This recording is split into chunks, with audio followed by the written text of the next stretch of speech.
অধিকার চাইলে কি উগ্র অধিকার তোদের?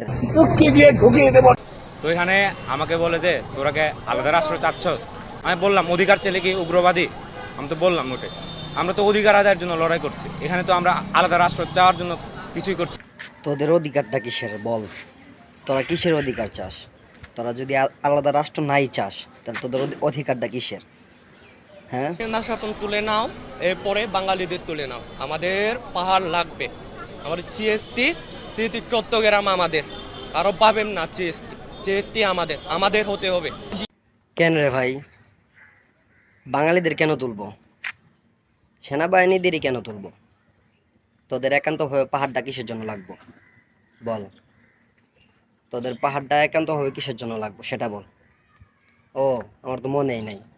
তোদের একান্তভাবে পাহাড় দরকার এই জন্য যে বাঙালিরা বাঙালিরা ঘুরতে যাবে, তাদের লুটপাট করতে সুবিধা, তাদের মারতে সুবিধা, তারপরে বাইরের দেশ থেকে অস্ত্র আনার জন্য অনেক সুবিধা। তার জন্য তোরা সেনাবাহিনীদেরকে তোলার জন্য আন্দোলন করতেছস। 2021 সালে কি করছিলি মনে আছে?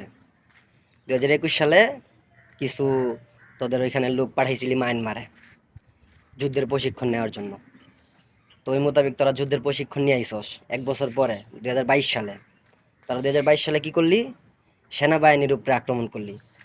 তোরা যে সেনাবাহিনীর উপরে আক্রমণ করস বা করছিলি, তোরা কি বাংলাদেশে ঠিকভাবে থাকতে পারবি যদি এইগুলা করস?